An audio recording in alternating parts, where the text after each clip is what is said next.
Success on YouTube is really debatable. There's a lot of people thinking, oh, success is luck, or you just kind of, lucked into it, or the algorithm hates me, or the algorithm loves you.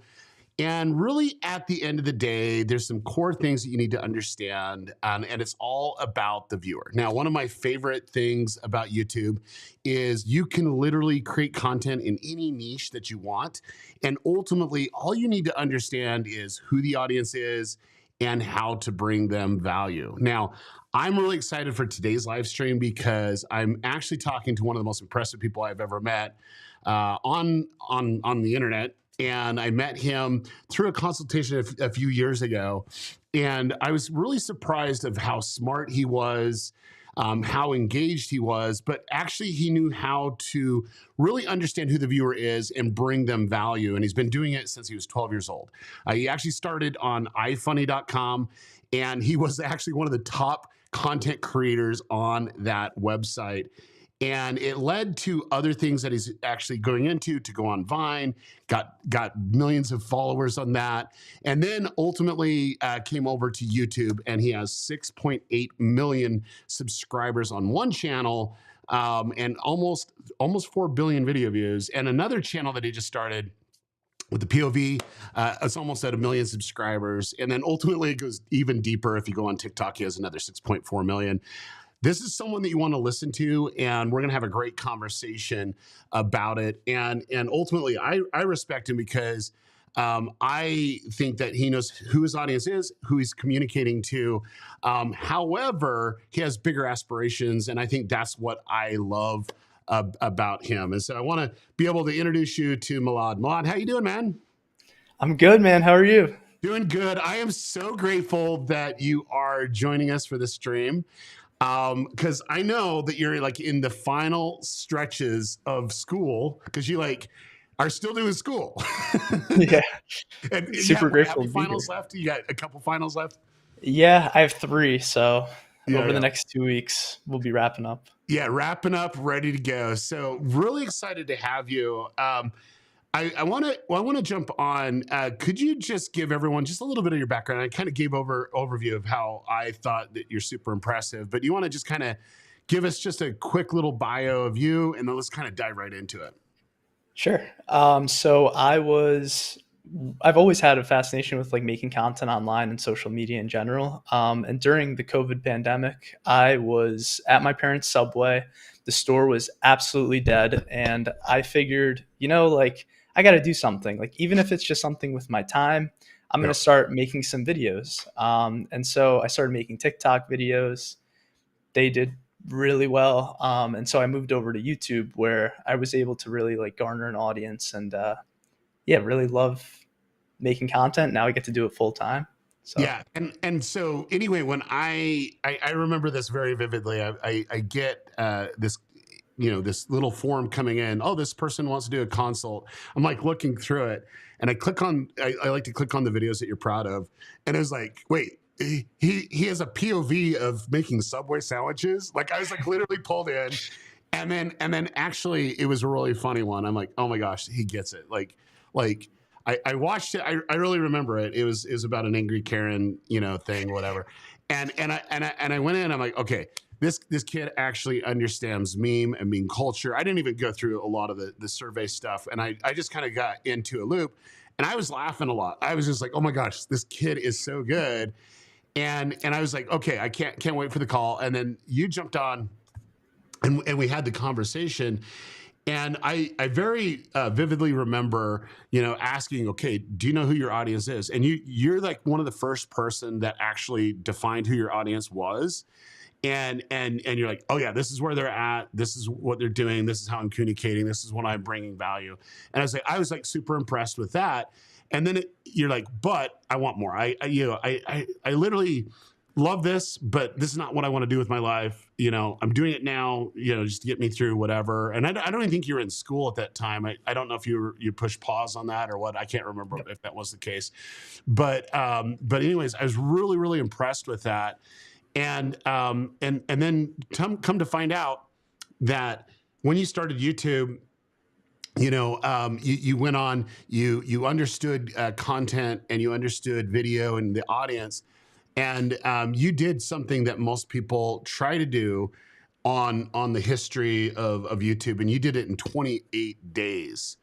Like when you launched a channel and you got going in 28 days, you got 1 million subscribers. Now, I'm telling you, I'm like way impressed with that, because a lot of people think, oh, like is so lucky or whatever.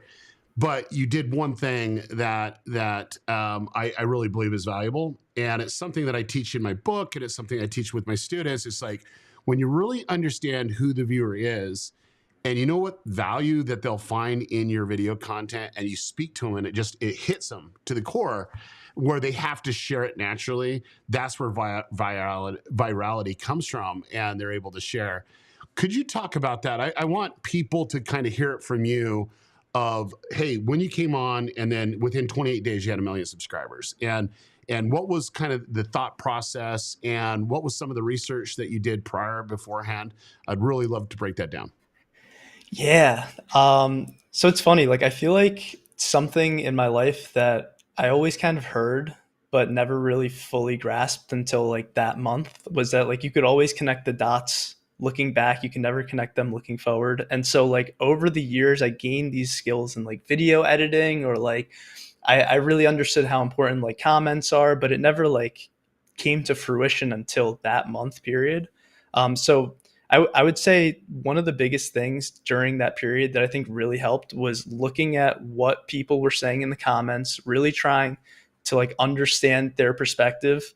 And it helped because people were literally coming into the store, and I could have like physical conversations with the customers who watched my videos, and then just hammering it down, like just like tripling down, quadrupling down, posting like 3, 4 times a day once I really understood that audience. And I would say that was, for me, at least in my mind, like one of the biggest things that really helped during that period. So basically, as you're creating content, people would come in, so you got to interact with them in real life, IRL, right? And Yeah. so just for concept, I don't know if you guys seen his videos. I'm going to pull up his channel real quick just so you can see the concept of it. But basically, I'm going to just go back to just video sections here, and we'll just kind of hit the most popular right here. But if you really look at it, it's a POV of him making sandwiches, or whatever treat that is, or whatever on that. But it's just like a POV with some voiceover. And so, like, for me, it's so great to look at content for what it is. And I think a lot of people think that, oh, it needs to be super produced, it needs to be super engaged. But how was people's reaction when they saw you? Because, like, were you with a GoPro or with an iPhone strapped to your body, like as you're Yeah. like, what was that? Yeah, I had an iPhone strapped to my body with, it was a chest harness that cost maybe $9 that I got on Amazon. Yeah, yeah. So it looks Just with like my a phone. bra, but it has Yeah. your iPhone like on there. That's so funny. But would people like just kind of question, like, who is this guy? Like, why is he have an iPhone there? Is he like? It's Yeah, it's so funny. Like, when before I started doing the YouTube, I would say I would have like 3 or 4 customers come in that were like, "Oh, I've seen you on TikTok," and then the rest of the customers would be like, "Why do you have a camera on your chest?" And I'd just be like, "Oh, I do advertising for Subway." Like, that would be my fallback That's answer. funny. But when YouTube started, it felt like every single customer just understood. I don't know how to explain the That's so difference, cool. but So getting to it, so you're making sandwiches, and then some of the people that watch your videos that came in, and you started having conversations, and you started to validate. So I watch your stuff, and then were you like surveying them, or what's your favorite video, or what made you laugh, or what information as you're making their sandwich, what you're getting into with them? yeah, that's a very good question. So my biggest thing, I mean, first I'd be like, "What's your name? Tell me about yourself. Like, are you in? If it's like a younger person, like, are you in school? What are you studying?" And then, yeah, I'd really go into like, where did you discover my videos? Like, what's your favorite video? What are some things that like I've done that like stand out to you? Like, what comes to top of mind when you think of my videos? And that really helped to validate a lot of the things that I would think that like the audience would like, they would comment it, or like I would think that's how they think. but being able to just see that person and like have a conversation face to face with them, it was really powerful. Yeah, no, I love it. And I do that a lot. It's actually annoying for my wife because everywhere we go, my first thing is we have conversations, whatever. I'm like, hey, you watch YouTube yet? Who do you watch? I like to ask who they watch because like it's my way to kind of profile people to see who they actually like on YouTube. And ultimately you can get so much information. And I think as content creators, I don't think we do enough of this um, where we actually look at the viewer through that lens of in-person interaction. Sometimes we're just making content. We see them as an arbitrary number, but we're not really realizing that every number is a person, somewhere in the world. And so for me, I'm always trying to validate it. And I think content creators have in their mind who they think the person is, but they don't really know who the person is. And so you're able to validate, oh yeah, this is exactly who I thought my audience was. And then two, you're trying to figure out what their favorite video was, but also what made them laugh, what was their engagement point, things that they loved about it. And once you have that information, do you feel like you had the validation that you're like, hey, I'm on the right track? Or was it like, oh, I need to lean in on this. I found a pattern of consistency. Do I need to lean in? Yeah, so it was definitely like a little bit of both. Like, there are certain things where I'd be like, okay, like that's in full alignment with what I thought. But then other things, such as like one of the things I learned early on was that customers would come in and they would ask for these menu items that I would make in my videos, but they weren't actually on the menu at Subway. So I was like, oh, there's definitely like something here. Like I've had like 4 customers come in and ask me for nachos today, but we don't even sell nachos. That's So so like good. there's something they connect with there. Yeah. So Yeah. So what did your parents think? Because like give a little background of your parents and just kind of their situation and what led to you working at Subway, and then what did they think about you doing videos? oh yeah. Oh man, I could write a book on this. So my parents are very traditional Iranian household. They moved to this country during the fall of the Shah and worked very hard to build the life that they have. I love my parents. As anybody thinks, I think I have the best parents in the world. So my dad like worked construction his whole life. My mom was a retail person at J.C. Penney. She saved up enough to be able to open her first Subway franchise. And so what Subway became for me and my brothers was almost like a rite of passage. So we would work at the Subway when we turned 16, and then you basically work there until you could either like go find I don't want to say a real job, that's not right, but like a job like out of college or something that my parents kind of like would think is a step up from working at the Subway. And so man, when I started making videos, I remember I kind of like I wasn't telling anybody. I wasn't even telling my friends because I was just like, there's nothing that's gonna happen. But once the TikTok started happening, people would come into the store and they would tell my parents, Yeah. and my Yeah. parents were just kind of like, okay, like they remembered that I used to do iFunny and Vine, and like my friends would tell them about that, and they were like, okay, Milad's just doing like one of these things again. Um, but once that first month on YouTube, like it's so funny. I like remember the days like March 4th to March 28th of 2021. It was like every single customer coming into the store was like, "Do you understand your kid is like he's blowing up on YouTube right now? Like he's like doing these things." And that was I think for my parents when it like really clicked and they Yeah. were like, "Hold on, like there might be something more to this." I think they just thought it Well, was I mean, a first fun little off, they're hobby. So bringing new customers. I mean, they probably had yeah. Subways closer to them, but they came to your mom's Subway, right? Yeah. And so you're actually getting more sales. Did they notice an increase in sales? They're like, hey, this is like better Yeah. than normal. Like, what's going on? Yeah. I think it was something. So, like, I mean, the pandemic definitely had an effect on these numbers, Yeah. but like during the pandemic, our sales were down a lot. And then by, I want to say like April of the next year, from like that month of the pandemic going down, I think our sales increased by like 8 or 900%. There you go. There you go. So they were definitely happy.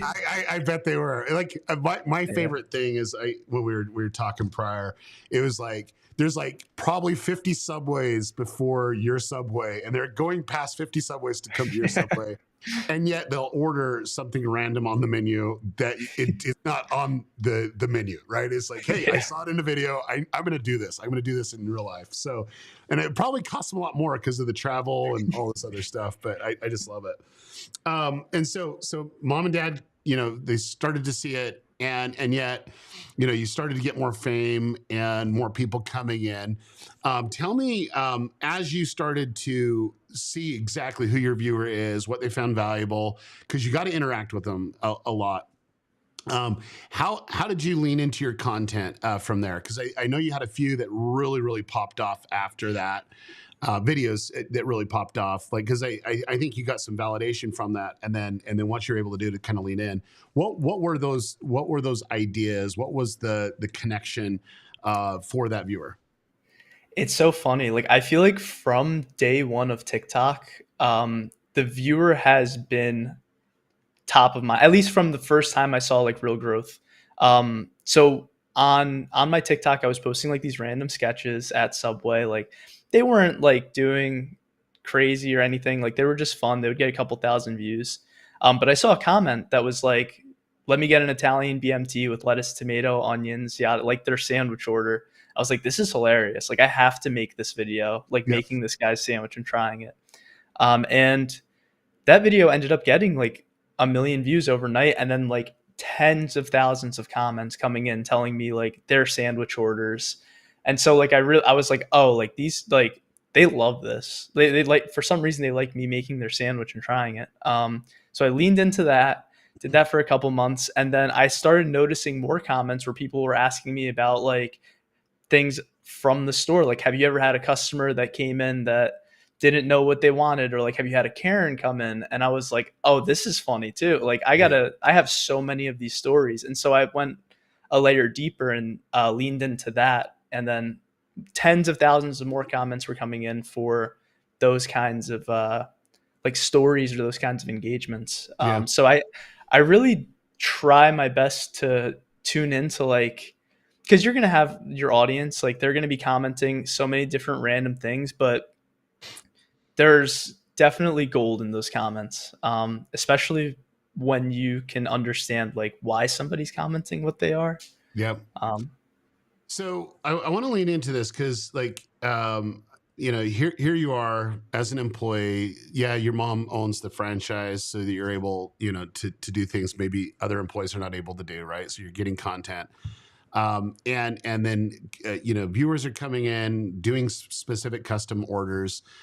Which is interesting. I don't even know how you bill for that. It's like I don't even know. Like, is there a different way to have that price? I'm very curious. Do you have to tally it up? Do you know what it is, or you're just like, yeah, it's on the house? yeah. What? A lot of times I would just give it on the house, if I'm being Okay. honest. Yeah. Okay. Your mom loves it, but anyway, um, Yeah. so you started to see a vein, and then people are asking, oh, have you ever thought about doing this? And then it's like the light bulb went on, like, yeah, that, I got so many different stories. So you're like getting some feedback, not necessarily saying, oh, I need to do this, but you're like, oh, this is a great idea. I have a lot of opportunity to share. And when you did that video, it exploded. And one thing that I found is it was very reminiscent of Reddit. So like that's the type of content I would watch on Reddit, is something like that. And in fact, there's just different subreddits that kind of go into that vein. Did you? I mean, were you on Reddit? Do you understand Reddit Yep. culture? Was that kind of some of the ways that you actually knew how to communicate in videos? Could you give us a little bit of detail on that? Definitely. I think it's one of those things where it's like you can connect the dots looking back. I love Reddit. Like I would scroll Reddit since I was probably like 13. So ingrained in the culture, and I guess like even subconsciously, I kind of tried to bring that culture into the videos.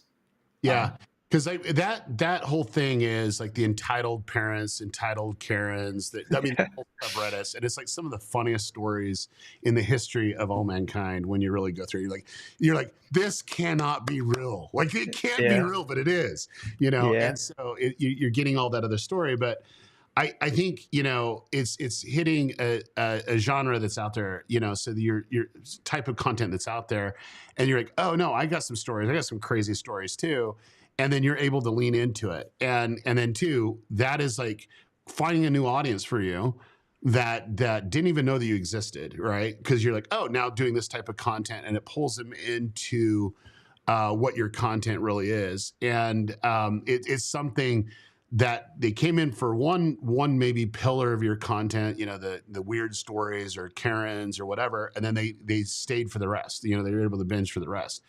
Did you notice that influx of certain videos would bring in certain type of subscribers? And what would you do with that? Like, would you just kind of reinforce those buckets, or how would you approach that? Yes, definitely. So videos like the secret menu items would definitely bring in a different type of audience from the videos that are like Karen stories, which would also like differ from the videos that are like trying people's sandwiches. I would try to reinforce those buckets and kind of like try to reinvent them over time. So like if let's say like the secret menu item video, I noticed there's a specific audience for this. I'll think, well, like it's not that I have to completely stop doing those. Like I can go try to make another secret menu item while also tying in like a story to that to see if that audience will now like resonate with the story style of content. So I would try to like kind of mix and match buckets Yeah. when possible. Yeah, So that's so great. Now, I normally don't bring chat questions in until the end, but I got to bring this one in because it was going to be the next question that I was going to ask anyway. But when you're doing content in Subway and your mom's a Subway franchisee, um, like you gotta be on Subway's radar, right? Like, did yeah. did they like do a cease and desist with your mom? Creating this type of content. Yeah. We don't have these menus. You're not really bringing in the brand. So the nutrition and wellness guy is asking, did you get any support or pushback from Subway's when it started? Subway from the corporate when it first Yeah. started taking off. So Subway was radio silent for probably the first year. And then I note actually my comments noticed it. I assume in their mind they were like, okay, this dude's not like hurting the brand. He's trying his best to help. Like he is a Subway employee. Um, but then after a year, I decided I got to start poking the bear. Like especially with Yeah, everybody in my comments, they were saying like Subway needs to sponsor this guy. So I started making videos that was like Subway, like let's have a relationship, like let's build, and that got them to notice, and it ultimately led to a couple of like contracted opportunities with Subway. So I think they but loved it. yeah, I think a lot of brands are like afraid of new media, right? They're really Yeah. afraid, like, oh, this is not going to be good. But then there's brands like Wendy's, like they're like, if you guys don't ever follow anything on Twitter or X, you got to go to X. You got to go to and follow Wendy's because they're like really really good. Because like most brands wouldn't be that way, right? And so like Subway and other companies, like they can either say, oh, cease and desist, this doesn't really reflect our brand, or hey, this is content that's bringing awareness of who we are. And let's let them do what it is, and then ultimately it led to some contracted opportunities with them, which is awesome. But it also got, I mean, you're doing stuff prior too. I know that you're on old school, like Good Morning America, this whole thing, right? I mean, Yeah. like you got a lot of visibility. Was that prior to Subway coming into contract form, or was that after? Good Morning America specifically was after, but there were other opportunities like Inside Edition that came before and also definitely helped with Yeah. that. Which is so crazy to think because it's like, I mean, who's watching, Inside Edition? I don't even know if I've ever seen that in the last 20 years. It's like, I don't do much watching outside of YouTube TV, but you know that it's an older audience, right?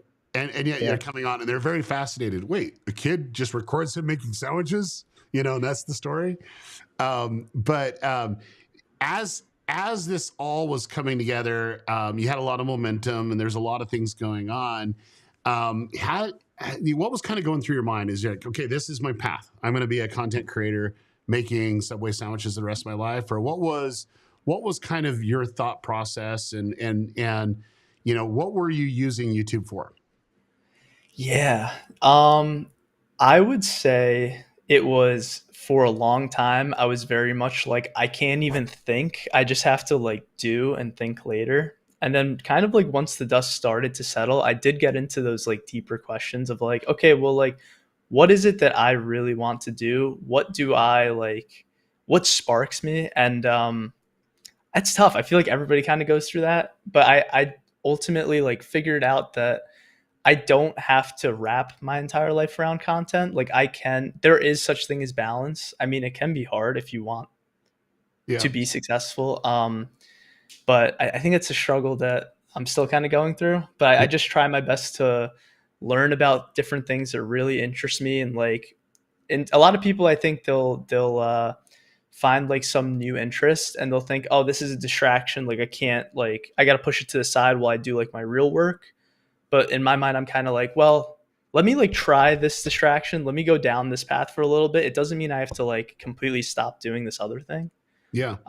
Sorry, did I answer the No, question? I don't know if I that got would a little. no perfect. That is perfect. So I think the thing for me is I would say I come across a lot of content creators, you know, just because of the nature of what I do.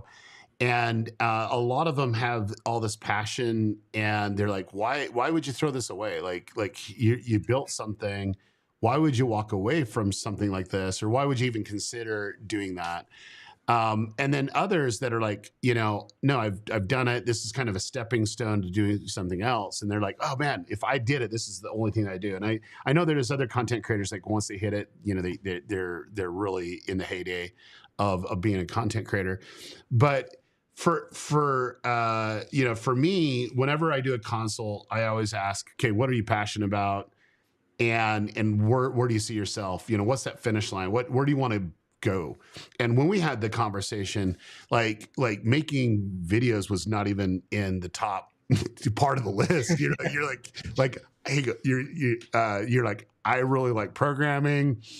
I really want to create something, you know, and we even kicked around ideas. I was like, hey, you know, you love business and maybe you need to go more into the business side of things. And you know, you're going into it and really a lot of people wouldn't really view this as like, oh no, I'm trapped. Like they think, oh, I'm trapped. I can't do anything. But could you just let people know what you did? Because like you hear you had a lot of momentum happening on your channel, you know, billions of views across multiple platforms, and you decided to do a, you know, life change a little bit, Yeah. and that we kind of alluded to it earlier here in the interview. But you want to kind of talk what you did? Yeah. So this semester I went back to school to finish out my last three classes and get my computer science degree. I took a leave in 2020 when things really started picking up to focus on YouTube full time. And it's funny, like my mom over the past 3 years was like, please just go back. Like you have three classes, like please. And I was like, okay, mom, like you're right. It'll be like a new like environment, new opportunity. And it's been incredible to be honest. Like I was dreading it going into it. I was like, I'm really gonna go back to school to like finish this out. But Was it the was you people just thinking that, oh, just to make my mom happy and just get her off my back? Was that okay? exactly, yeah. Um, but what I found was that there was so much knowledge I was learning, so much new knowledge, especially in AI, which is like a topic that I'm so passionate about. So it was really a blessing in disguise. I've gotten to like learn to build things again. I've found like passion again for programming.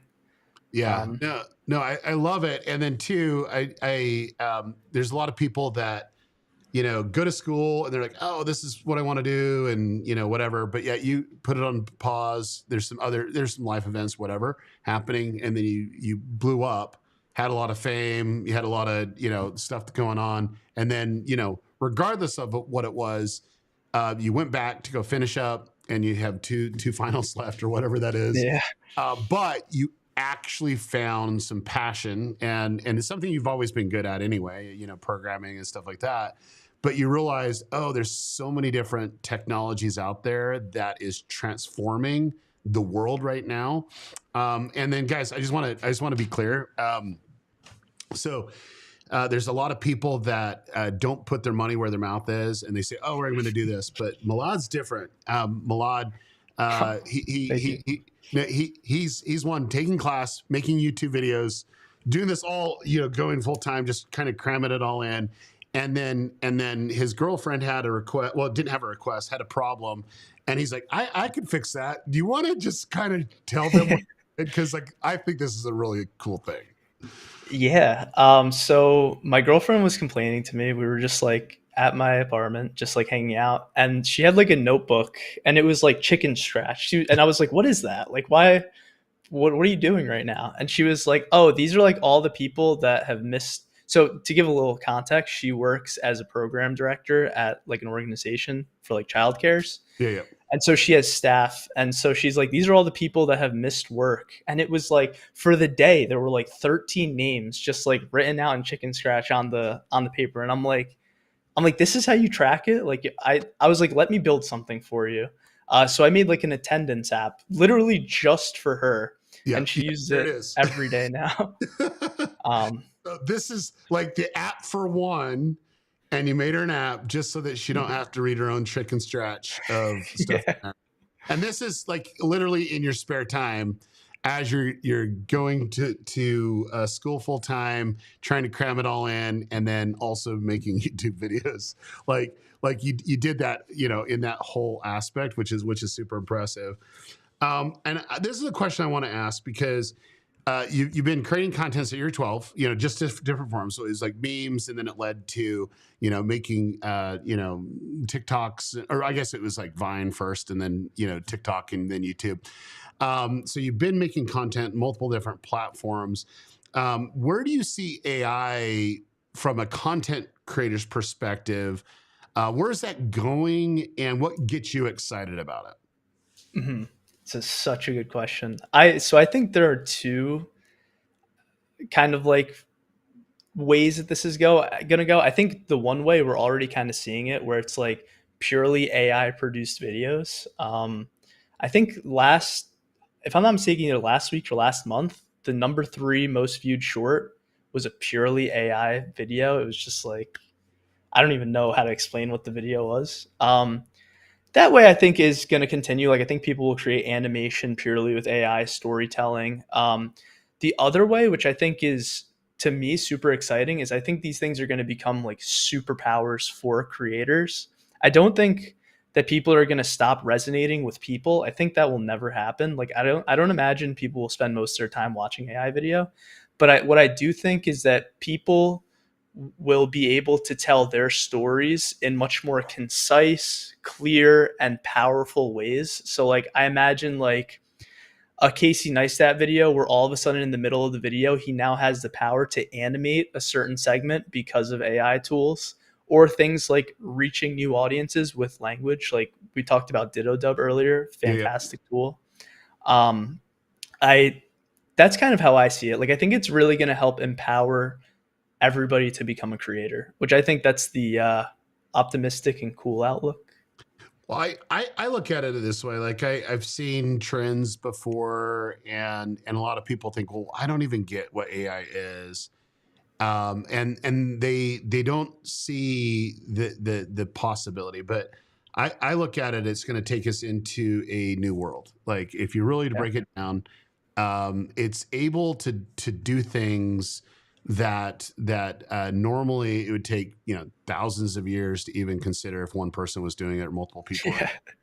and they could do it instantaneously, right? And so a lot of people think, oh, it's just only OpenAI, ChatGPT, whatever. But no, it's much greater than that, because it's like, oh, here we are, and it's not just machine learning. There's other things that AI does, but it's gonna make the world easier to understand, and it's going to be easier to bring in knowledge, but also more to create. And so I always look back at TV shows I used to watch. So there was a show called Star Trek that I used to watch, and this is the Next Generation with Captain Picard. But they would be having a conversation with the computer, and the computer was helping them, whatever, or the computer was creating things, and they were experiencing things differently. And I'm thinking, wow, that was so cool. And that's the world that we're painting in. It's like taking the possibilities, and it's not, and I would view this as, it's not going to be a crutch for a person. It's going to help them do more and do bigger. do more and bigger. And what I love about it from a content creation, and I think you alluded to this too, it just gives you more opportunities to tell the stories you want to tell. And maybe in a medium that it would have cost hundreds of millions of dollars to create, but you're able to do it just very quickly from probably even your own phone. You're able to do that. So like, I think at the end of the day, I think we're getting to that world. Is it going to replace content creators?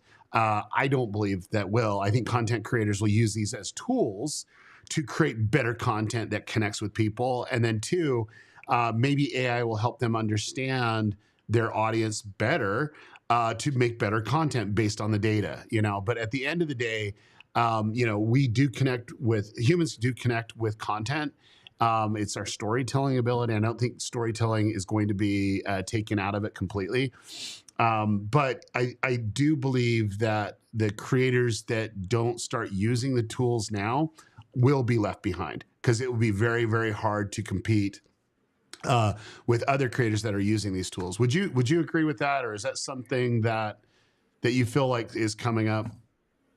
I 100% agree. I do think I might be a little too optimistic, but I do think there will always be a place on YouTube for the creator that doesn't want to edit their videos or like go overly produce and just wants to like sit there and talk to a camera. But yeah, I think like in order to compete at the highest level, like you will 100% have to use AI in your I process. 100% agree with you. I think there's something real about the raw, real connection, and there'll be, the more content comes over here, there'll be more gravitation to the other. But I do believe, and you know this because you've been my student for a while, but it's like I'm big on live. I'm like live. Yeah. That is the way. It's like I think there's more people wanting to see live interaction than this perceived, video that could have taken hundreds of hours to create. Right? They want, oh no, I want raw, real in real time, and so I think that's going to be the avenue. Very specifically, there was I don't know why I'm bringing up movies and TV shows, but it's like Fifth Element when you had the entertainer come in, and the whole world was seeing him, and he'd just come in and go live. I think that's where it's at. It's like you're getting that now, with Twitch, now YouTube, and other platforms. Now live aspect on TikTok is blowing up. They're doing live vertical, across all platforms, starting to blow up. So I think you're going to see more of that, where go live, go there, hit the people out there, and it's going to go from there. But I do believe, there's going to be those two areas. I think it's just more what's raw and real, and then what is the best type of storytelling that you can from the tools that you're using. So I'd say use the tools regardless of where you're at now. That's what I would do if I was a content creator today. So 100% agree. Well, let's kind of dial in. There's so many different people that have been struggling on YouTube, and here you've done it. You've done it across multiple platforms, and multiple types of environments. What are the most important things? Like if you're considering starting a new channel, which you might be, I'm not going to say if you are. Like what would you consider before you even picked up the camera? Before you even went through it. I think hearing it from you will help people understand what's truly important when creating content. I would say the way that you can save weeks, months of banging your head against the wall, at least in my opinion, I think Daryl, you'll agree, is you have to know who your audience is. You have to know who you're trying to speak to and what you're trying to convey to them. If you put out random vlogs, I don't, it might show to so many different people. Nobody is going to resonate with it. But let's say if I wanted to start a channel about, I'm Iranian or Persian. Like if I wanted to start a Persian comedy channel where I could target people that are Persian that will understand comedy in the way that I grew up with it, like there's such a higher chance of success. So I would really hammer that, like really understand who you're making your videos for and that why of like what you're trying to provide to them in terms of value. So it's like understanding who you're creating content for, and then understanding your value proposition. And then what would you do next? Would you go research? Is there anything out there that's hitting that same audience, Yes. or what like give me some detail on that.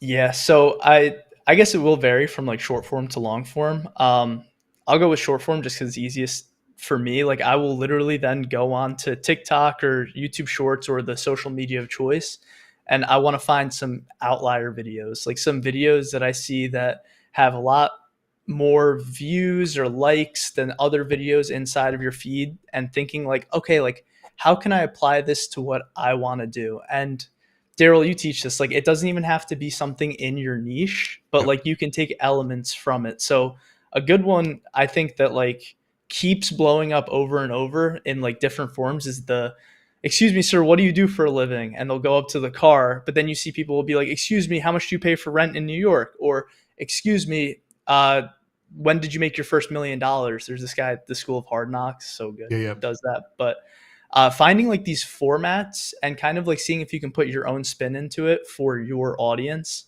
That would probably be the next thing that I would do. And then Let's I would stop. just Yeah, film. you Okay, just you sorry. hit something that most people don't even consider at all. Okay, understanding who you're creating content for, understanding the value that you want to bring or the passion you want to bring towards it, right? And then you go do recon and research, which most people will do what you just said. Hey, I'm looking for outliers, but what you said was something completely different. You said not just outliers. Oh, I'm going to remake this video, or I'll do my own spin on it. Which a lot of people do. You thought, oh no, wait, this is a format. Like I understand the format of, and then two, it's an implied format for a lot of viewers coming in. So you just gave a great example of that. So when you start bringing it down, you're looking at the format of delivery, and I think a lot of people and they might be older creators that don't consider this. I think younger creators are understanding it because there's a format of communication, and it makes sense to the younger generation. But like, could you go a little bit deeper what the format is, and what are some of the signs that you look at? Yeah. So I would say a format, damn, like a technical definition. I would say it's like sort of the way that somebody is making a video or trying to convey the message that they're doing. So like my format, for example, was like first person point of view, answer a comment from the comment section and tell a story about it relating to Subway or my personal life. Um, like the one that's like, what do you do for a living? Like every video kind of it feels the same, but it's not the same. That's what I would consider a format. Sorry, what was the Oh second no, part of the that's question? actually perfect, because it's like, people would just watch the video, and most people would say, I don't get why this has a lot of views, Yeah. and then I would say, are we watching the same video? Because it's like, it's so good, it pulls you in. Here's the format of it, and it's wash, rinse, and repeat. I mean, Yeah. one of my favorite creators of all time that came from Vine on YouTube, and he just blows up on every platform, is Zach King, and he's literally had the same format since Vine. It just hasn't changed. Not one thing of his format has changed, and yet the thing about it is, in that format, you understand the mechanics of it, and when you understand the mechanics of it, then you can actually optimize. You can actually optimize the moments, and that whole the whole aspects of when you get to, where you're seeing this optical illusion and then it comes into frame. It's great, and that's where you're like, oh my gosh, okay, I see that now, or it's like whatever. But that is the shareable moment, and I'm like, it's brilliant. It's a brilliant piece of a content strategy based on a certain type of format. And so when you looked at it, so you understand the audience, you understand the value prop that you're looking for, and then you went out looking at outliers out there, but you're leaning into, oh wait, no, I'm starting to see a pattern of this type of format. I wonder if that would work over here. What do you do next? Like, is this something that you would just do? Okay, I instinctually am just going to upload a video and just try it, or do you even go deeper on some of your research before you actually start, posting videos?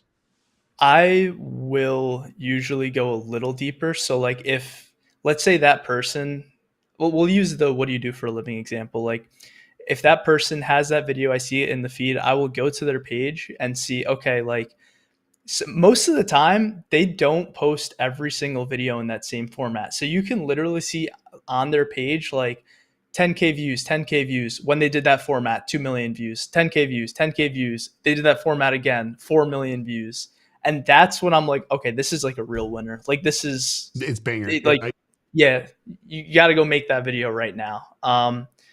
And so I will, yeah, like you mentioned before, like I'm not going to take that video and like shoot it frame for frame, but I'll go back and think like, okay, now how do I make this for my audience? Oh, I hit Yep. my mic. And that's when I think it's like really powerful, because if you make that same video frame for frame, you're just kind of a copy of that Yeah, yeah, person. Like yeah. you'll get outshined by them. But yeah, putting it in your own format, I think that's the key. I think people that do it frame by frame think that if I do exactly like them, then it's going to pay off. And what they're not seeing is it's not about the video itself, it's about the video format. And that is that is the thing that they don't really grasp. And you were able to understand that immediately because at the age of 12 you're making memes.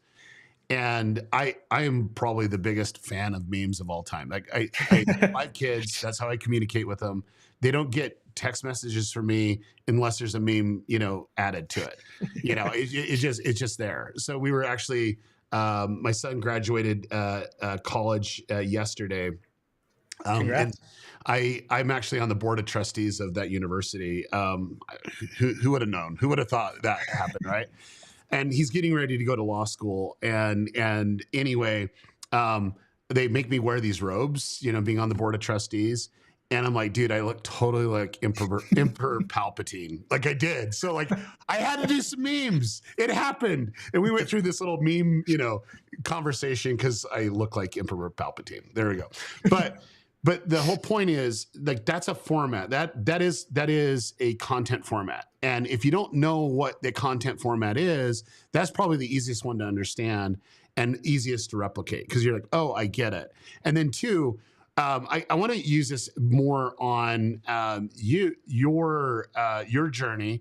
But you went from iFunny making memes and you did it, and then you went to Vine, but then you brought in something else because you're like, oh wait, I really like SpongeBob, SpongeBob Yep. SquarePants, and then you brought in, oh well, what if I start creating SpongeBob memes on Vine, and what did that do? Yeah, that was fun. That was a fun little chapter. I got to like 500,000 followers on Vine just posting like SpongeBob memes. That's I so don't know. funny. But that is what your content format is, and then once you understand it, you can refine it. And so there's one thing that I teach in my book. If you don't have my book, I'd highly encourage you to get it. YouTube Formula, something that I go in depth in my group coaching, which Milad knows because he's gone through that. Incredible book. Yeah, thank you. Which is this. Buckets. We talk about buckets, but what buckets really are is something to replicate, but it's a replicate format. So it's the same type of format, and then two, there's some similarities in the topic, right? And so that is something that once you start grasping your mind around, then it's wash, rinse, and repeat. And one of my favorite examples of it, because you brought him up earlier, is our friend Casey Neistat. So Casey's an amazing creator, but if you did what Milad said, which is goes to his channel, sort by most popular, and look at his, I think he has 3 billion views or something, or 2 billion views or something like that. But if you sort that and look at his top 16 videos, you'll see that there's a certain format that he knows 100% that if he posts that format, he's going to get success, because that's pretty much 3/4 of his views in those 16 videos. And so, seeing those patterns like that, and then understanding, oh, okay, here's a format that we could create and engage, and then it's like, okay, not doing it for frame, but understanding here's kind of the flow of that format. Now, how do I create it with something that I want to connect with or communicate with the audience that I'm developing? And so, is that when you're ready to go? Is that when you're like, okay, if you're starting YouTube, that's when you're ready to start making videos? I would say so. Yeah, once you really understand like that format, your audience, and then how you're going to apply that format to your audience, I would get to filming. Yeah. And then do you just start uploading or do you get some critique after that? Oh, that's a good question. So if I didn't have like if I was starting from zero and I didn't have creator friends, I would probably, to be honest, start uploading. Because if I go to like my real life friends, not that creator friends aren't real life friends, but like the kids I grew up with or like my parents, they're just gonna tell me like, "Oh, that's good, like that's nice." Yeah. Yeah. Um, but if I uploaded the video and got 2 views, like I would instantly know, okay, like we could change something up or like try again. But now that I have creator friends, I would definitely go to them and be like, hey, what do you think of this? Like, give me some honest feedback, at least for the first couple. And I think that really helps. Okay. So a lot of people already do that. And some of their creator friends give them the worst advice in the history Yeah, of that's YouTube. So how do you gauge that? Like I like when I see the versions, so I get to see versions of other stuff. I'm like, version number one was good. Why did you change it? It's like yeah. it was like gold. Well, I got feedback from so and so. I'm like, why are you listening to them? Yeah, Like that's how that's do you validate that? I will never like if it's like advice about like the editing or like the like I don't really take that sort of advice to heart. I'll also ask like multiple people so I'm not just getting like one Right. person's perspective.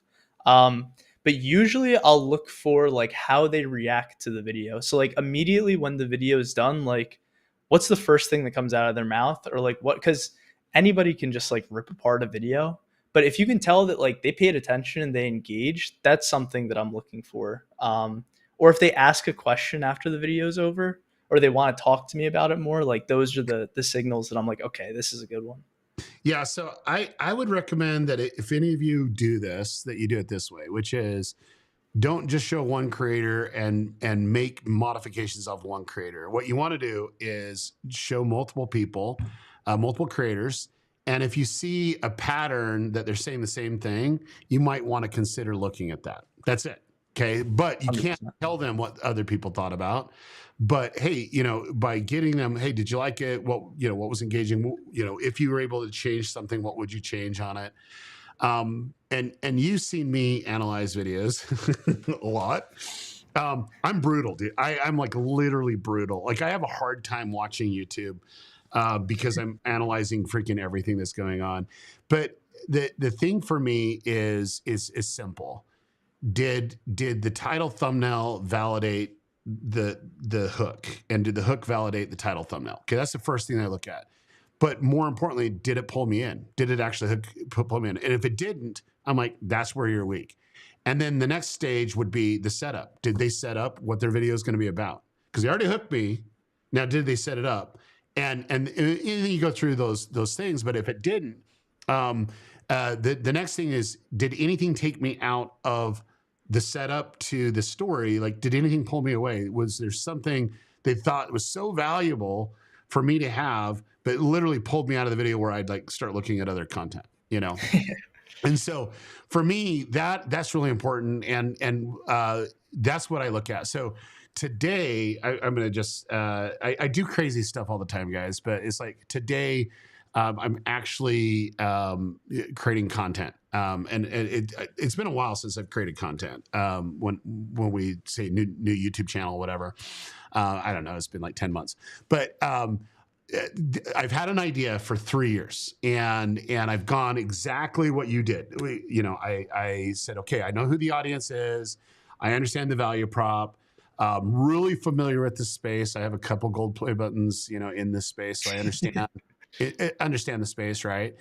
And now we're at creating content, and I have a team, and I had team members create content, and I had editors edit it, and it was okay, but it was like not what I wanted, because I have it in my head how the format is and whatever, and you just don't get it if you don't know, right? And so for me, this afternoon, I'm literally with my son getting this all taken care of so we can get it done properly. Because like this is going to be a banger channel. I just know it. I know it like from my innards, and so for me, it has to be right out of the gate. And I'm going to just fully disclose, not going to give the channel or anything like that. But when we did the testing of the videos, guess who we have picture in picture with? So I do picture in picture with the viewers that's watching it. So I record them as they're watching the content, so I can see, are they leaning in, are they engaging, are they laughing, are they whatever, and that gives me the most information. So like I don't necessarily have content creators see my videos yet. I want to do a sample group and say, okay, here's who my viewer is. Let's put the viewer in front of them, pay them a little bit of money, and let's see if we can get, are they engaged with it? And so for us, we had like 4 or 5 videos that we've done, and it's just not hitting the mark. Like it pulls them in, does everything up to a point, but we lose them every freaking time. And I know exactly the reason why. And so for me, it's like, okay, we gotta hone that, we gotta own that before we go all this energy and effort to put into a YouTube channel. Because like I don't want it to be a hit or miss. Like I need a banger every time. Like I want a banger every time. So for me, that's what it's all about, is just really understanding the level of your viewer and the value prop, what's going to pull them in. And so I would just strongly encourage everyone to really go back and listen to this, because this is probably the most valuable advice I've ever had on any stream that I had here, which is understanding your viewer, but ultimately bringing your value prop, and then really knowing what format that you need to, and then making sure that you're testing that format and validating that format in the right way. We gave you 2 different examples of to do it, which is, his had multiple creators, and then this look for patterns. Mine is get a sample size, picture in picture. I'm seeing, how they're interacting with the content before we even launch. So, wow. That's gold. That's a lot just to do a YouTube video, right? Okay, Yeah. so how would you? Okay, so you're going and you're releasing now. Now you have content that you love. Like, how would you promote your brand new channel if you had no other, no other followings anywhere else? Like, what would you actually do on YouTube? That's such a good question. I don't know if this is the right answer, but I would personally keep uploading. Like, I want a very organic audience. What you wouldn't do is go sub for sub or go spam Yep. random people to go follow your channel. Like, I think having that organic audience in the algorithm to learn and find, or I think you refer to it as it pulls viewers towards Yep. your videos. Yep. I think that's, for me, the way that I would go about it is just upload, learn, rinse and repeat. Yeah. I think that's what I teach, plan, execute, analyze, and adjust. It's just like, hey, you got to learn, you got to analyze, and you need to adjust. But there is something that YouTube made specifically that says, hey, we do favor new channels. Like, you get to see new channels come on the platform. So you want your best videos, your first videos. And if they're going to engage with them, you're going to engage with them. And the thing about it is, if someone watches one of your videos, they are a new viewer, and they have the highest probability to watch another one of your videos if you have another video. And so what you're saying is, be consistent, keep on making content, because when they go to YouTube the next time, there's a high probability that your next video is going to be on their homepage. And if it's in line with the format that they already watched and loved, what's magically going to happen? They're going to click it, and they're going to watch it. And if the same value proposition's there, that they're going to not only watch one video, they're watching 2 videos. And so they're not a new viewer anymore. They're a returning viewer. And then when you wouldn't do another one, guess what? YouTube says, oh, wait, they've already watched 2 videos. Let's get more in front of them. That's how Milad was able to get literally 1 million subscribers in 28 days. Like that's it. That's it. I don't know. It's hard. It's hard for people to understand it, but I think what they either are doing is they don't have a clear understanding who they're making their content for, or their content is resonating not with the people that they're making content for. 100%. Yeah. Wow.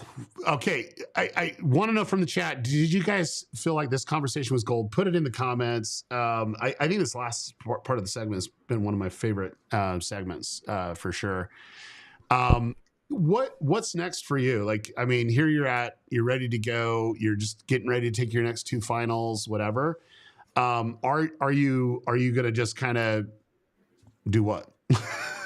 That's a good question. Um, so I really want to explore the AI and programming world more. Yeah.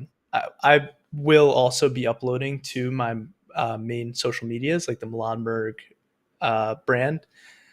But yeah, there's something about software and development and AI that has, since I was like 14 or 15, just like I just like feel it inside of me. Yep. Um, so I think I'm going to pursue that as well, while also documenting that journey on a new channel. Yeah.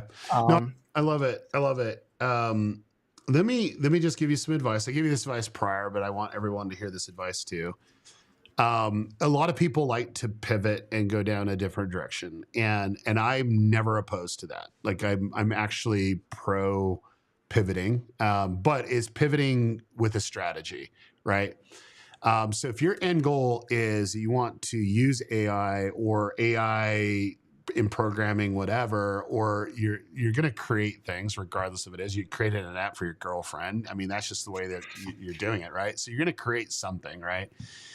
And if there's ever a generation that already uses AI, it's Gen A and Gen Z, right? So like you're that is the generation that you actually have the viewer. So you actually already have the viewer for that specific product or service or whatever you're doing over here, right? So, what I would encourage you to do is what you're doing, which is still leveraging what you have, building it up, getting that whole thing while you're doing the other thing, because they could be your ideal customer. They could be your ideal viewer over here, just in nature of another topic that's there. So it's like when you actually understand the impact, then it's easier to have a plan of like, oh, here is a crossover, and yeah, it's not making some way, it's not the same value prop or whatever, but they would actually understand and love certain things from here, and there's ways to engage it. Now, this is what I want everyone to know. Is just as people would travel miles and miles and miles to come to his Subway just to get a sandwich or to order or to connect. It increased. Was you said 800%, eight hundred yeah, percent around of revenue coming into the store, which is amazing. Okay, that same thing can be applied over here for whatever you're doing. So as long as it's a similar audience, if you're going after a boomer audience, never going to happen, dude. Like never going to, right? But if you know how to communicate with them and you know what the value prop will be, and then two, that promotion, then all you're doing is cultivating an audience over here that could go somewhere else too, as you're seeing that. And so really, really love that. And I just can't wait for you to do that. I think, being your mentor, I know that you're really, really smart. You're really, really passionate. I love your values. I love, kind of your essence of who you are. But I'm going to just say this again for everyone, but you're meant to impact the world in bigger ways. And I can't wait to watch you do that. And I think you got to go where you can do that. And I know that, hey, this might be a great thing for you, but it's just a stepping stone for other things. Doesn't mean you need to abandon it either. It's literally, I mean, if you're really looking at it, you're not coming on camera. You see the POV aspect. There's ways to do this, right? And you probably already figured out those ways. But anyway, the key to it though is using this as an opportunity to learn, and get better, but more importantly, hone your craft of knowing who your viewer is and knowing who customers are. And regardless of what you do in life, if you know who your viewers are and your customers, you can succeed in anything. You really can. So, wow. Daryl, you're the man. I don't even know what to say. That was like the nicest thing I've ever heard. Well, here's something. One of the things I would love to do is actually have you come speak at VidSummit. Oh man, I'm in. I Wow, that's so funny. Because like I'm honored. here's the thing. I'm super excited. Does everybody like here on the stream? Do you think he should speak at VidSummit? I've already invited the invitation, but and I hand select every speaker on the stage, and I really look for people that are pushing the needle, and you've done it in so many different ways, and your venture's ready to kind of to launch. So here's my only caveat. Okay. You're on stage. I'm going to put it there, but I would love to say, oh man, hey, I just graduated here. Here's the next thing I did, and you're showcasing at VidSummit. Can you be ready to showcase something at VidSummit? Yes, I'm in. I'm 100% in. This is gonna be so much fun. So super cool. Let me. I'm going to give a couple tickets away for VidSummit real quick. I'm going to show a promo. We're going to give some tickets away, and then stick around because we're going to actually open it up for questions. If you have a question for Milad or myself, you want to be able to do this, but I want to kind of explain why I started VidSummit 12 years ago. And it has everything to do with what Milad said earlier in the interview.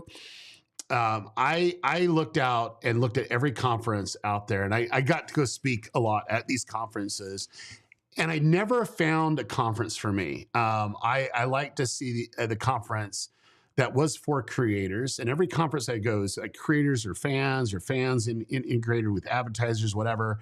And it was just kind of awkward. And at 12 years ago, this wasn't even a vocabulary word, but I believe that there was a creator economy around this industry, right? We can see it in entertainment, in old school entertainment, and I'm like, it will start bleeding over here, and I want creators to stick around and be a part of it. So, I want to showcase, hey, that this is a business. You're not a YouTuber, you're a media company, and you're perceiving this, and then also these media companies, as you're developing audiences, can leverage your own IP and brands. You don't necessarily need to do brand deals. You can become your own brand deal. And so that was kind of the essence of why I started VidSummit. Is I wanted to help as many people see that as possible. And yet this is where we're at. So if you haven't been to VidSummit, I would encourage you to do it. We're going to do a quick promo video and come back, give away some tickets, and then do some Q&A.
know. I'm telling you, I don't know how many times I've seen that video, but I get pumped every time because it's like, these are my people. I just love being surrounded by creators and smart people. And you never know who's going to be in the hallway or at that sitting next to a person. You never know who that's going to be, and you never know how it's going to change your life.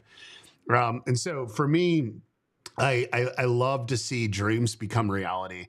That's why I started VidSummit, is to help more people dream bigger, be bigger. And then two, more importantly, I wanted to give smart people like you, Milad, a platform to help other people, to help me achieve my vision, which is, hey, getting you on stage. I'm going to learn from you because your content, you're never going to go teach this stuff unless you're on a podcast or an interview, right? But this is a platform where you're able to, where people can come in and learn from you from there, which I actually love. So let's do this. Let me give a couple tickets away, and then we're going to open it up for questions. You can go at any time to vidsummit.com and get your ticket. I would encourage you to do it. We already sold out 3 hotels. We've never done that in April. We actually sold out the first one in January, but it's like we're already doing it. And I can tell you right now on the demand and the volume, we're probably going to hit our max in tickets. So you might not be able to go to VidSummit if you don't get a ticket. We do have fire codes and stuff that we have to go by. So I'd strongly encourage you to get your ticket regardless. I know that some people are waiting for the free ticket. I get it, but literally you just want to make sure that if you have a ticket, get your accommodations because it's going out quick. And then in the next couple of weeks, we're actually launching our schedule. A lot of you have been able to see some of the speakers that are on. We have a keynote that we're bringing in that I've been trying to get for 10 years to come speak, and he's finally coming to speak. We're going to be announcing that in a couple weeks, and we're going to get the calendar going, stuff like that. Definitely want to do it because as we start announcing speakers, the prices go up, and you don't want to wait on that. So this is the cheapest time you can get it. So here is, we're going to go ahead and put in if you want to come to VidSummit, and I'm going to do our first ticket. And it's someone that I really has supported VidSummit and me for a very long time, which is John Pullum. John, there you go. You wanted a ticket for your daughter? Your daughter can come. You could have just asked me and I would have gave you a ticket, but I guess you did here. But she used to work at a sub shop too. So maybe that's the reason why he wants to do that. But yes, well, John, go ahead. You know how to contact us to get your ticket on that one. Would be awesome. Next one, and this is another ticket, and we'll give one other one after the Q&A. But Kula Paradise, there you go. You get it. Now, what you need to do is Chantel is here in moderating. She just needs to contact you, and she's going to get you all the information that you need to.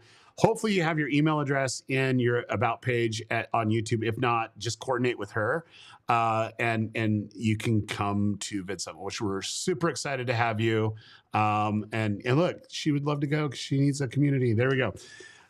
Here you're there. You're going to be there. We're excited. We're excited for you to come. Okay. So let's kind of pull in a question. If you have a question for Milad or myself, go ahead and put it in there. This is my favorite part of the segment is we're able to take random questions coming in. Okay. Here's a great question here. My biggest issue now is actually how to deal with different audience patterns in the same channel. How to make content for the intersection like viewers versus video viewers versus live viewers. So, a lot of channels do different types of formats. So you have short format, you have long format, you have different types of formats in long format, and then you also have live format and also vertical live format. How would you tell, is there different audiences or are they the same audience? How would you validate, are they different? Are they the same? How would you analyze that? It's funny. I had a conversation with Todd from YouTube about something very similar, and the way that he explained it was like he basically had said, let's pretend this is just a metaphor, but let's pretend you're Nissan, right? Nissan sells different cars. They're never going to go start selling socks. So like if you're doing live streams and regular videos and shorts, so long as it's like the same value being provided to the audience and you're not gaming on the live streams, unless that is part of your value, while also doing cooking on the shorts, while on the long form you're doing something completely different like vlogging. I think they can all intertwine pretty well, but yeah, you really need, I think you need to lock in on kind of like what your branding is. Yeah, no, I love that a lot actually. I never heard the Nissan socks analysis, so that's a great another Toddism. We get little Todd Yeah. out here. The way that I validate it would be this: go into analytics. There's a little thing in the upper right hand corner called advanced mode. That is the best place for any content creator to get any type of information because it has all the information that you possibly can ever need there. And then under that, you can actually compare. There'll be another little button that says compare. You hit that, and you can actually group all your videos that are shorts or lives, and all your videos that are regular videos. Or you can compare it by date range, and then you can sub-filter it, only show shorts or only show lives or whatever. So you can have that data point. The only thing that I would look at in that would be, is it the same type of viewer? So go to your demographics and see, is it the same demographics? And if so, then you're okay. It's same demographics. The next thing would be validating what Milad said, which is it the same type of value proposition or the same type of topics? And if it is, you're golden. Now, if I noticed that there's a shift, let's say that I have 80% male watching my videos, and 20% female. And I go to my live streams and then it's like 60% female and 40% male. I would say, something's going on. It's two different audiences here. Let me get a little bit more information. And I would go deeper into geographically where they're coming from, because that might make a difference. Maybe there's more people coming in geographically from another area. And I start understanding that a little bit. Then I would ask the question, well, why is this appealing to more female than over here? Is there something being done? I'd look at the packaging first. That'd be your titles, thumbnails. Is there something different from there? I would look at the format too. Or maybe they enjoy more long form format than the other. And then I'd go one step deeper, and Milad knows this because he's one of my students. I want to see, okay, what device type are they on? And seeing that, and oh, wait, there's more TV views over here versus here. And maybe that's only the difference. Like I actually reaching the same audience, but it's going on a different device, and I'm getting more views coming from that. And so that's where the views are coming from. And so it does appeal. And maybe this other one would appeal to more if it went out to a broader audience. And so I'd try to, hey, is there anything I can learn from this that I can apply over here on this other one? So it might be, oh, maybe I need to do longer videos on that instead of doing, 6-minute videos. Maybe I need to do like an hour video over here. Will that reach this other audience? And that's what I'd be testing. So, wow. There we go. I love that. Okay. Here's Silly Sonic. How can a creator succeed on YouTube today if their content isn't the fast-paced spectacle style that is popular without feeling forced to copy trends? Oh man. You don't have to do the fast-paced spectacle. Like I mean, if you look at my content, it's like a guy making sandwiches and just like yapping, right? I think you just need to really focus on how to connect with that audience. There's a guy that I've seen recently. He's like a 7-Eleven. He worked at 7-Eleven and he would just record his shift at 7-Eleven. No editing, no like on-screen captions, no explosions. But people resonated, and those are like 25-minute videos that got like 3 or 4 million views. Yeah. So he said earlier too, it's more about the format. So you got to understand the format. What you're looking at, you think the format's editing, and it's not.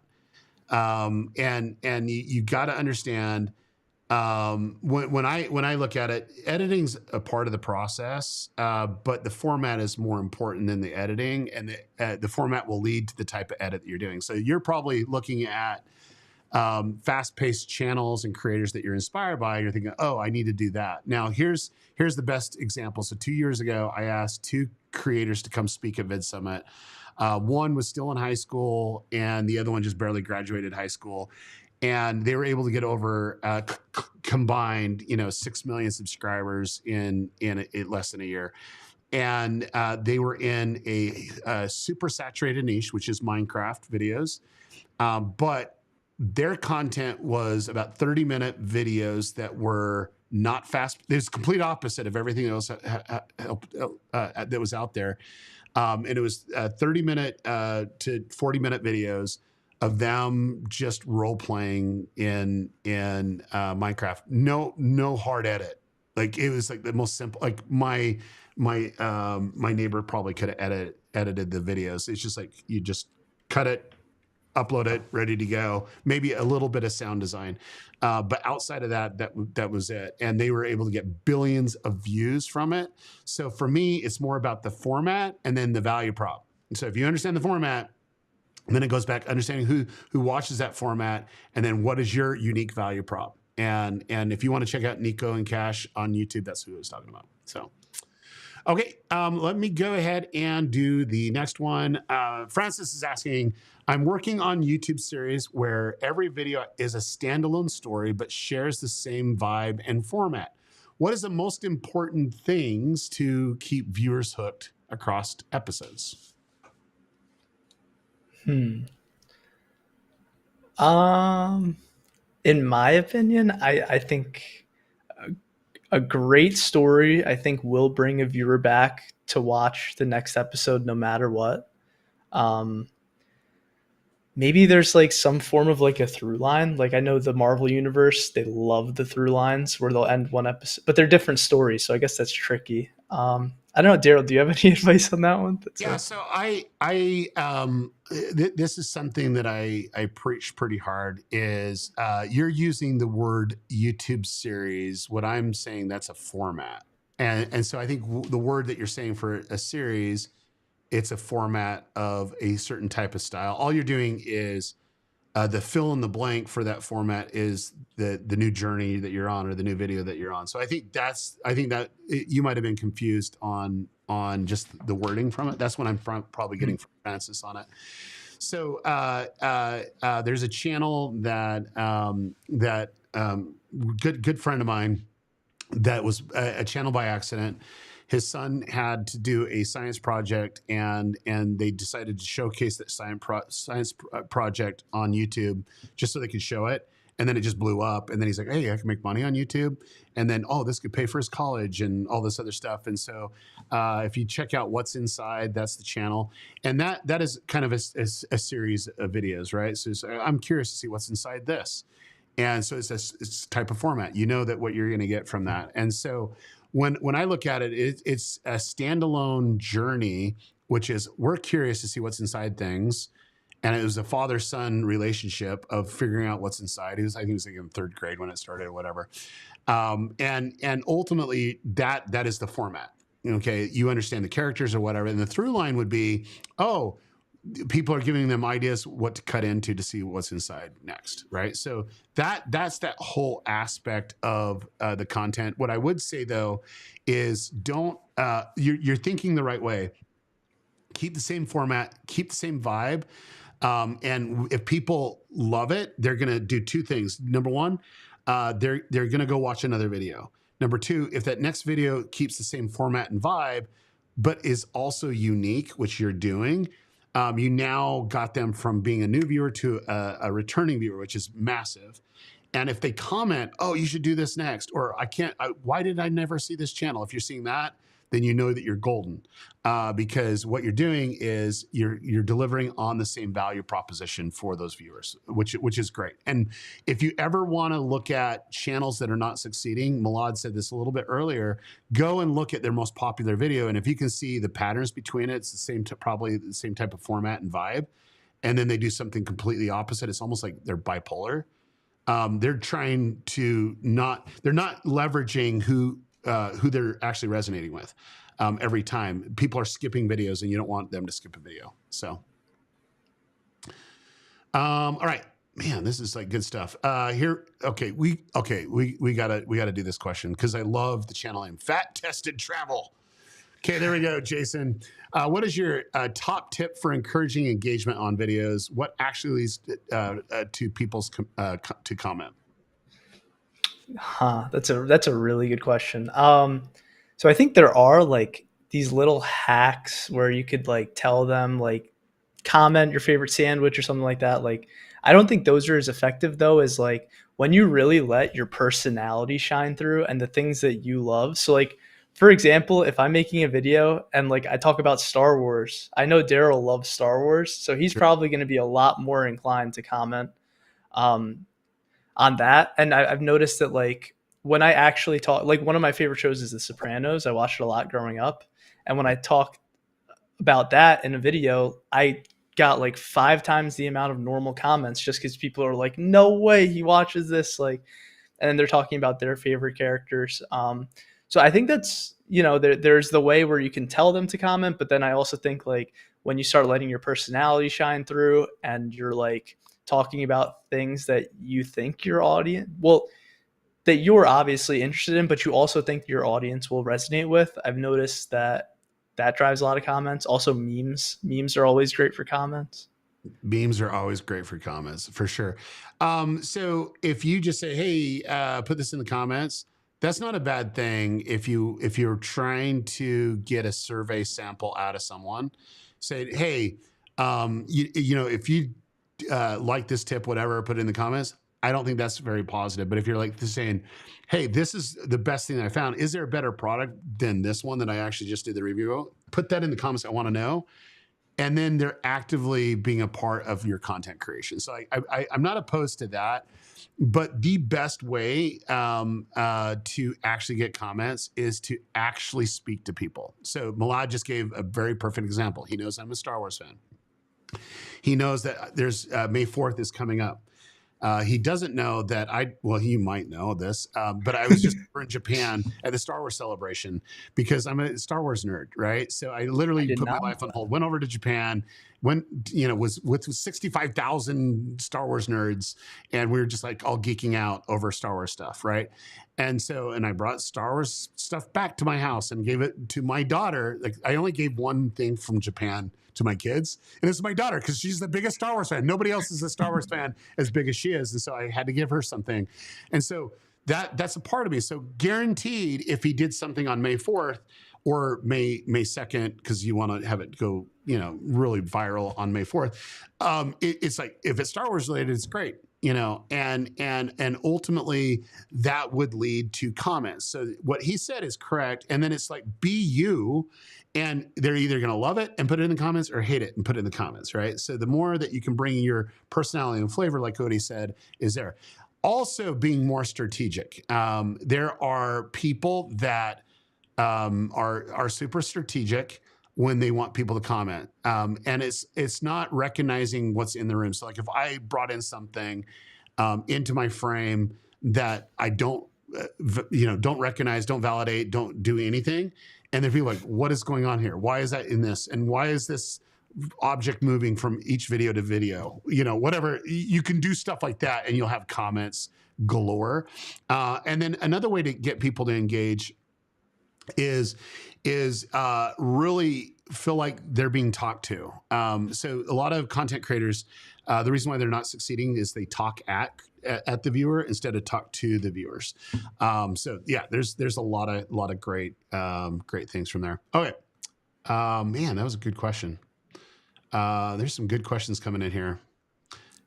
We got Roger Wakefield loves The Sopranos too. There you go. See, he commented that he Nice. even loved The Sopranos. Yeah, there you go. Like Sopranos is right down the street from you, man. It's like, Yeah, that's great. Yeah. yeah, it's just like, there we go. Let me see here. Okay, here's a plant-based guy. I'm starting a new channel. Want to start with shorts, then make long base off of popular shorts. How many shorts should I create weekly? I feel like I can't answer that. I think it's. I mean, I would say as much as you can. Like obviously you don't want to sacrifice the quality of what you're doing. But I know people that are succeeding doing one short every 2 weeks. I know people succeeding doing 3 shorts a day. Yep. I think it comes back to that what we were talking about previously, like really understanding the audience and what the format is, and then yep. Yeah. So I probably this is like a confession time. I probably watch more shorts than long form, just in by nature. And then two, sometimes I gravitate more to TikTok than I do YouTube. In different ways. But the reality is this: you can't do too much shorts, from my point of view. But not every short is ever going to be seen. And you got to understand the relationship of the viewer, and YouTube's really good at understanding who the audience is and what they're going to lean in on. And so if I go there and it doesn't hit, it's never going to get views. It's just never going to get views. And the way that it hits is people rewatch it. Like if they're rewatching it, and it's short enough that they're rewatching it, that's an indicator that it's a positive affirmation that someone actually liked it. And there's other ways that they look at it. So here's a little hack for shorts. If someone actually comments on a short, the video is just repeating on it, right? So you're hitting it again. So if they comment and engage with it, then it's going to repeat. Another indicator that they like it. So make good content. And if you can make good content and put it out there, you can put it out as much as you can be sustainable of creating the content. But if your idea is, hey, I want to create longer form videos, I would make longer form videos at the same time. Like don't wait to validate anything. What you want to do is start creating something, because if a short starts taking off, they're going to want to watch long form, and it is helping a lot of creators. Using it as a springboard, but they got to have something to watch. You can't just magically appear a long form video out of it. You need to hone that craft at the same time. So I would do that without compromising either. And like I said, and if I'm not saying that this is what you are, a plant-based guy, but if you're going to repurpose content, do not do that for shorts. Like don't take some talk or something that wasn't intended as a short to make it a short. Like that is the thing that drives me the complete bat. And the reason why is it's cringe. It literally is cringe when that happens for the viewer. And for me, as a viewer, I don't want to see that. If it wasn't intended for me to receive in that format, I'm not even watching it. Like I'm not even giving it 2 seconds. And so now keep in mind, there's another way to do it. Is like if it's a podcast form and you're taking a snippet, I'm okay with that. But you got to give it a headline for let me know that that's what it is, because that's how I explore new podcasts or interviews I want to do. I'm okay with that. But don't do it in a way that's cringy. There we go. Couldn't agree more. Uh-oh. I just spilled something on one of my... Give me 1 second. All right. I'll let you take this. I spilled something. I need to clean it up real quick. All right. I'll take over. So I'll read something from the chat. Yeah, I mean, to piggyback off of what Daryl was saying too, the podcast clips, I would make sure, if let's say that is something you're doing, or if you're doing like a live stream clip, I would just make sure that it's a complete clip. A lot of people, what they'll do is they'll like cut it in the middle of conversation where it's not a complete clip, and that's frustrating as a viewer for me personally. So okay.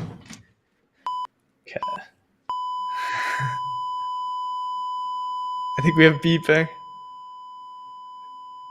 I don't hear you, Daryl. I don't know if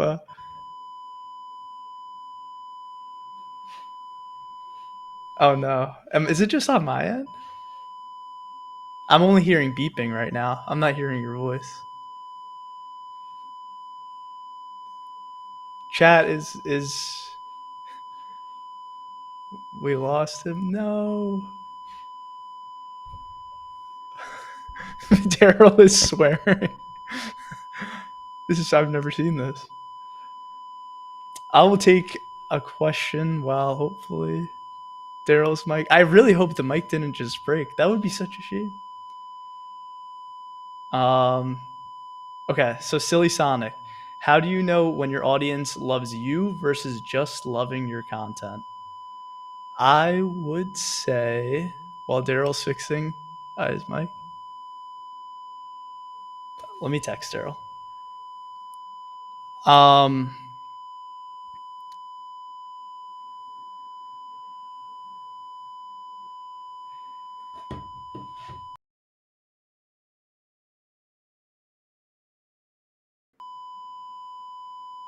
no, it's still just beeping.